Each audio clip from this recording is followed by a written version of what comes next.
Welcome to Cartoonist Kayfabe. My name's Ed Piscor. I'm Jim Rugg. And we're going to be talking about the coup de grace to the original Frank Miller run of Daredevil. But first, what do you got, Jimmy? I have Octobriana, 1976, the world's first blacklight comic, is in stores and online, available wherever comics are bought. You can also find the 350-page process zine that shows all the drafts that went into this thing, a lot of behind-the-scenes kind of making of, and that's available on my website or on Comixology. Also, mentioned Street Angel, Deadly Squirrel Live. This is my image collection of all the Street Angel comics that I've done in the last several years. All full color, 240 pages, plus a few comics that weren't published outside of like mini comic format. $20 for 240 pages, all ages, superhero action comics, ninjas on a skateboard. What more do you want in a superhero comic? I think I drove past that church one time. It's appeared in several Street Angel comics. Patreon.com/Ed Piscor is where I'm serializing my current comics project, Red Room. It's for the early adopter because it'll see a print edition in 2021. But right now, I put new strips up every Tuesday. $3 gets you the archive, and issue 1 is up there as of this recording. Issue 2 will be up there at a pretty rapid clip. Also, the Ed Piscor Studio Edition is hot off the presses and is selling out rather quickly. So we're sort of on our last couple batches, and we're trying to make them disappear by the holidays. Get it while it's hot. So Jimmy, let's talk about the last issue of Daredevil that Frank Miller did before he jumped ship, went to a different promo. Yeah, this is February 1983, and about 33 issues. You know, he starts with 158 in May 79. I think he misses one issue that doesn't have his name in the credits throughout that run, which pretty remarkable. You know, most of this run he's writing and doing layouts or drawing, different layer of finishes, but still writing and basically breaking down the issues at the very least for most of that run. Pretty incredible run there. You know, I'm just under 4 years and really turned Daredevil around. So this is his big sign off. Whatever he has left to say at Daredevil at this point, this was it.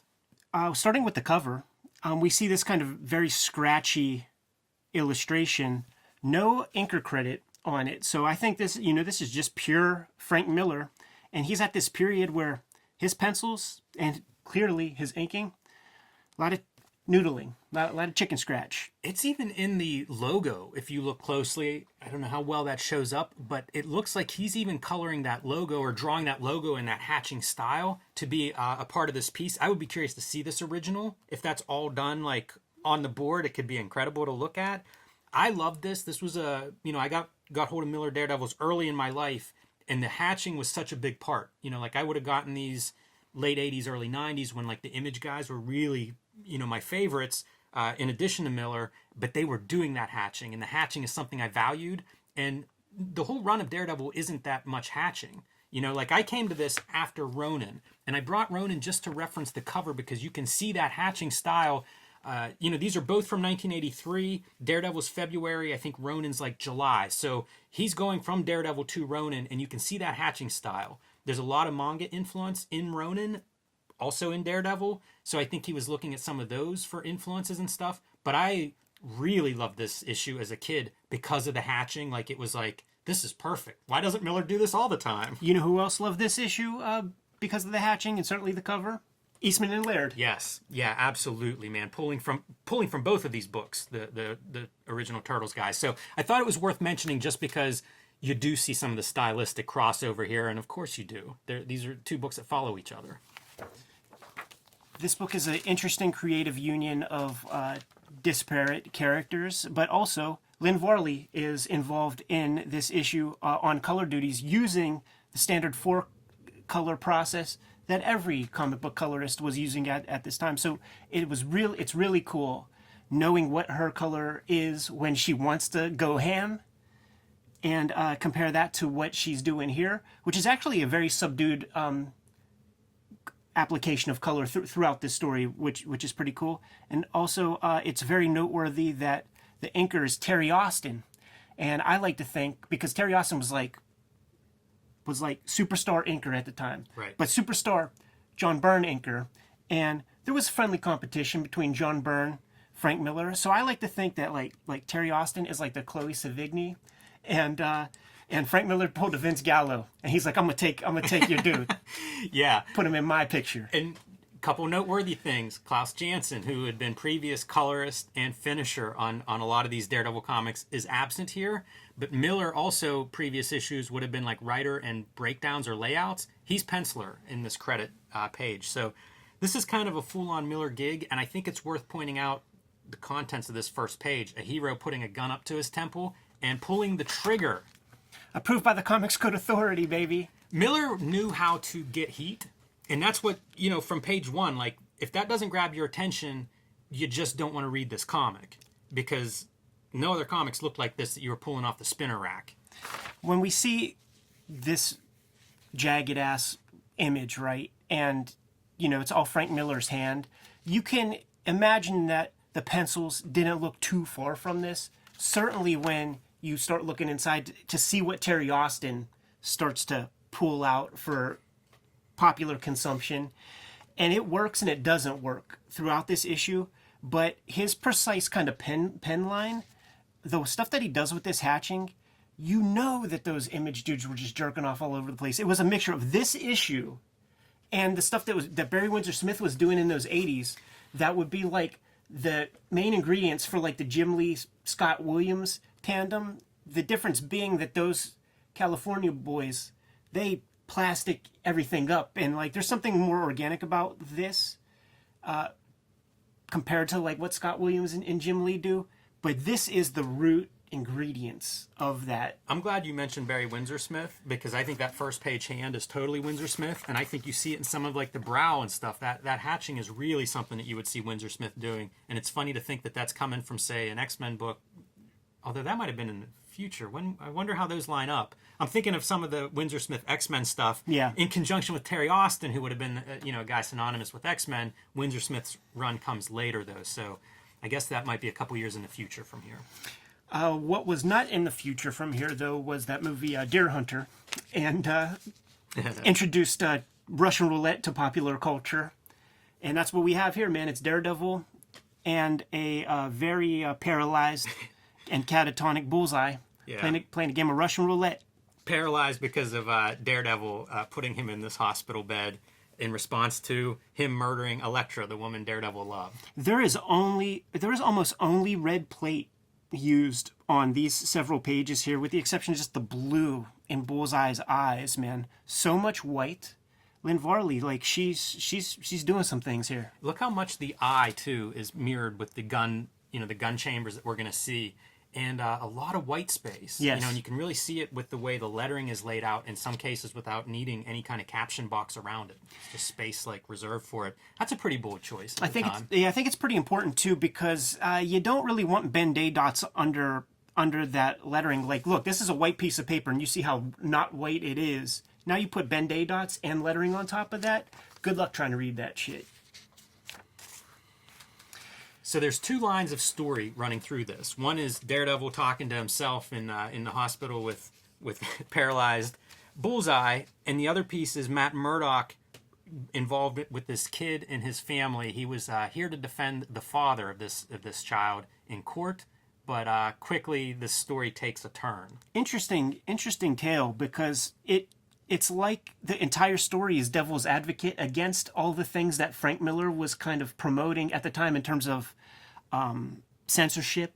I was going to say, I can't imagine Frank Miller doing this story much after this issue comes out. It feels like he turns the other way. The wild thing about it is, though, like you read those early 80s interviews, like the one that Kim Thompson did with Miller during the Daredevil run, and he was getting much static for the violence in the book even then. So when I started reading this, I was like, oh, this is going to be like a comment on that. He's going to tell all those people to get their shine box. This comic is like, no, you're right. Like, if little kids get hold of this, man, they're gonna be fucked up. Yeah, it's a pretty interesting story. So that kid is obsessed and believes he's Daredevil, and that kind of, I don't know, interest in violence and vigilantes escalates throughout the story. Yeah, when we go to that home sequence, man, Lynn decides to use all this yellow, and there's this like interesting like green cathode ray to fucking glare on that little dude's face. These Terry Austin inks on the kid, he could have done Frankie a couple of favors, I think. Yeah, that kid could be anywhere between like 7 and 24. You start out in a You're lot generous, of lines man. on the face. I was gonna say 7 and fucking 700. It's hard drawing kids, man. You often see whenever cartoonists, especially monthly cartoonists, have to draw the kid. It's like, that's just not what we draw, dude. See, there's some of that Jim Lee future shock shit, man. Like these kind of like weird hatchings that kind of go all over the place, but still communicate some volume and stuff. So Matt Murdock, when he was at the dad's crib, like got a real kick out of that little dude for being such a big fan of Daredevil, and Daredevil wants to showboat. There's a one caption where he's like, and I could have used a round or two of applause, man. So he's gonna go to the kid who might be his one and only fan at the moment. He's gonna track the kid down at a playground and kidnap him. Right. But it's all good because they're gallivanting and they're going on rooftops and shit. Kid continues being enamored. Beautiful, like Lynn Varley really does use colors that are not traditionally used from, the colors at the time. These weird drab olives and stuff. But then also like that green for the sky.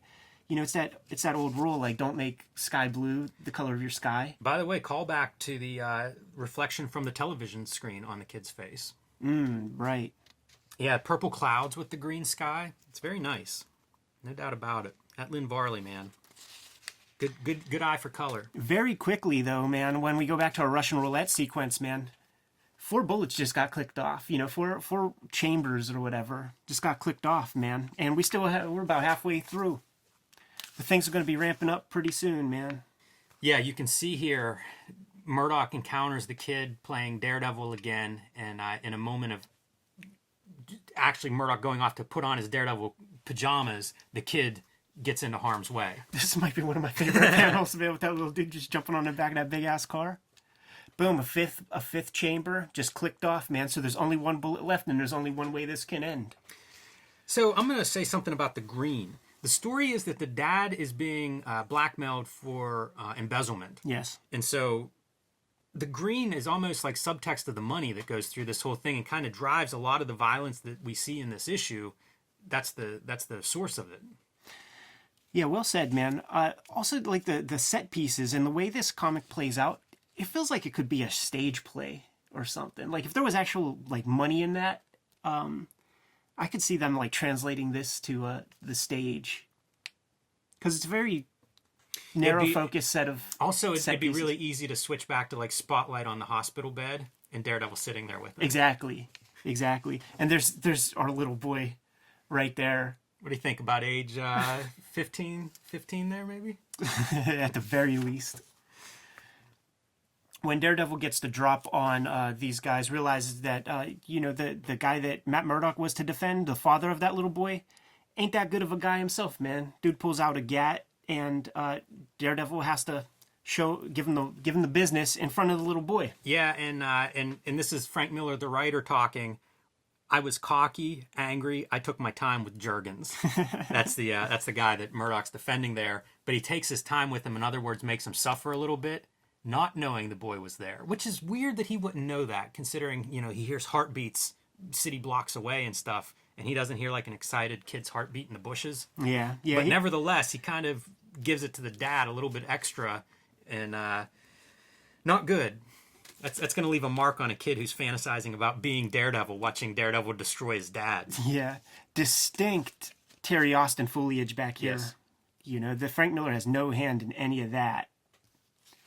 But the kid, huge fan of Daredevil, and Daredevil just fucked up my dad. So that must mean my dad's a bad guy. And if my dad's a bad guy, I'm a bad guy. Yeah. Oh, and it turns out he is kind of a bad guy because he takes a .38 to school and shoots one of his classmates. And this was an era when this wasn't in the news every 10 seconds, man. So I'm sure it was a very shocking comic. Yeah, interesting to think that way. I mean, I guess gun violence always been around.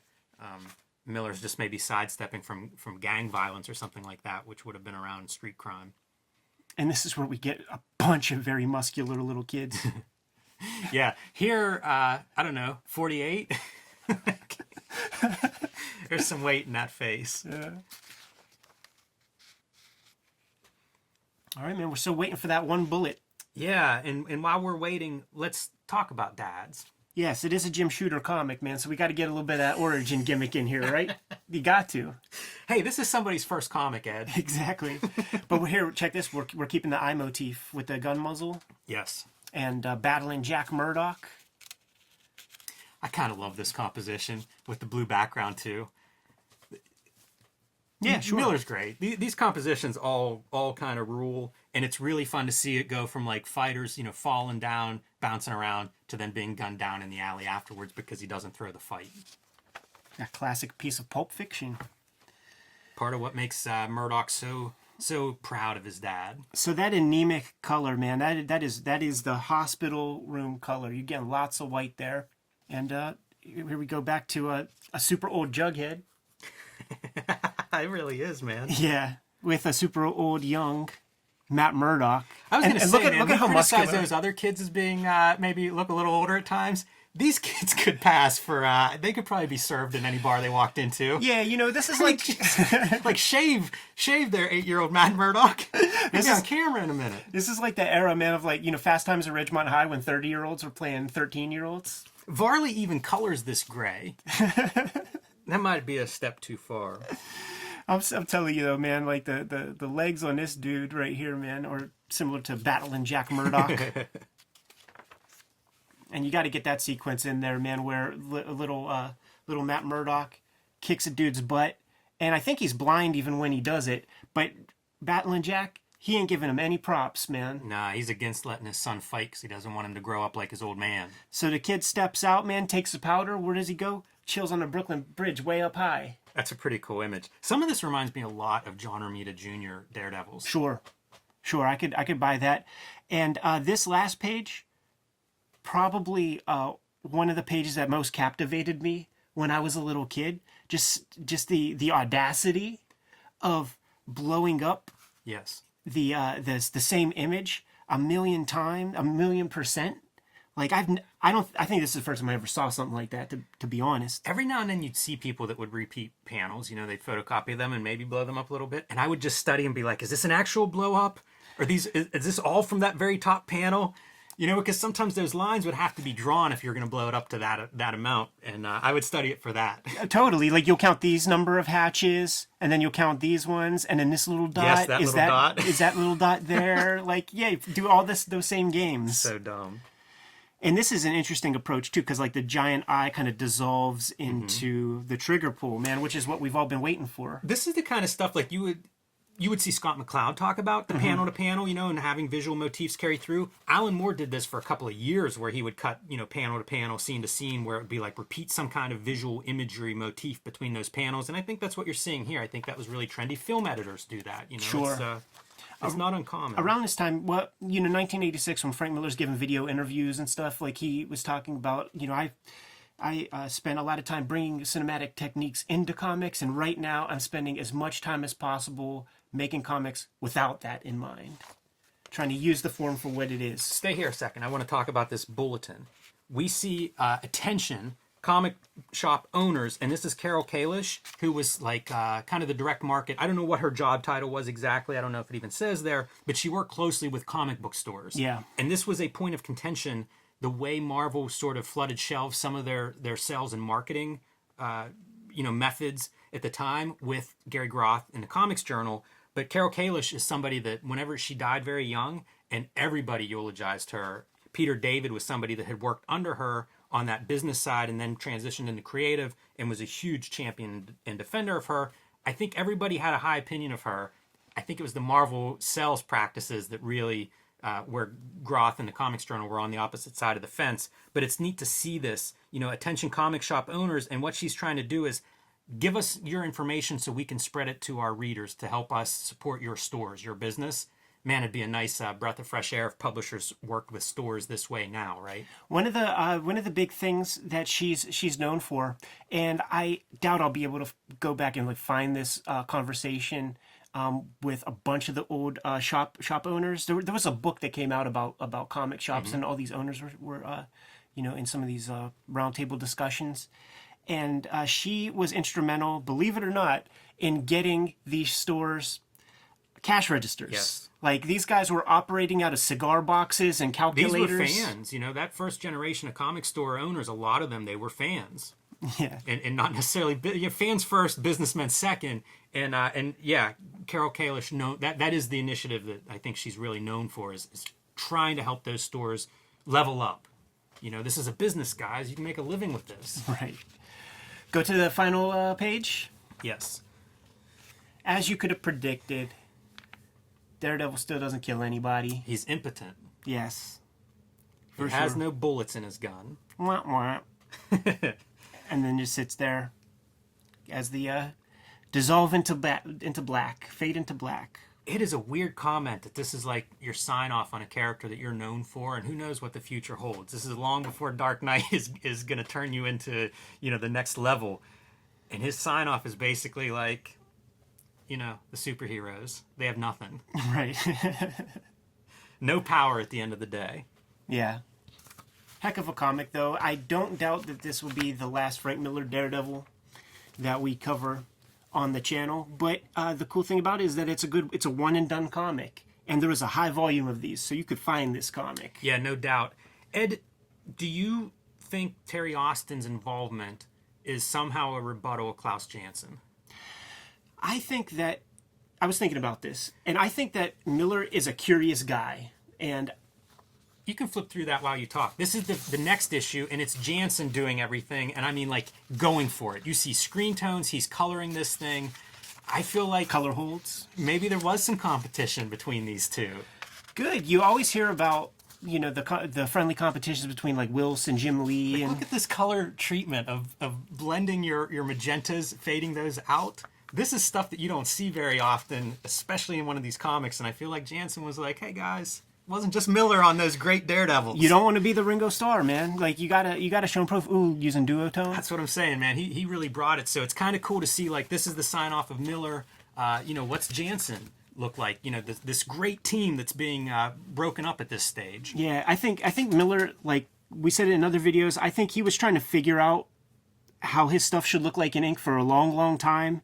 And if you pull in some other energy, see what Terry Austin does with it, and use what's good, slough off what's bad, because it does take him a really long time to settle into, you know, where he sat for, you know, probably 5-10 years worth of drawing. And it's worth noting, I was shocked to see it's just a couple months before Ronin #1 comes out. And if you study his career, like, I mean, he's still in his 20s in that 1986 year when he's doing Elektra Assassin and Dark Knight Returns and, you know, starting to think about Batman Year One, and Elektra Lives Again is on his drawing table. And this is a guy in his 20s. So, like, he's certainly a guy who's pushing everything you say, Ed, you know, like, seeing new things and incorporating them in his work, trying to figure out what a style is, you know. I think if you do a monthly book, it's not like you get to sit around and be like, oh, let me draw that panel again. Let me redraw that to this other style. You're just racing, and he's got that for 3 years, so that's probably all it is just like, let's try this other look. But, you know, those two do have noted friction as they go on, and it's interesting that this isn't the end of their working relationship, but the next project, bigger than Daredevil even, but maybe not as smooth. With all you just said, Jim, I think we need to go back to work, man. We got some work to do. Indeed. Kayfabers, like, follow, subscribe to the YouTube channel, hit the bell. We'll notify you when new vids are available. What do you have in stores? Plain Jane's, fresh off the NPR Best of 2020 list, perfect for that young adult reader in your life or the art lover in your life. Street Angel, Deadliest Girl Alive, Ninjas on a Skateboard from Image Comics, available wherever comics and books are sold. And Octobrion in 1976, the world's first blacklight comic starring the Russian underground superhero.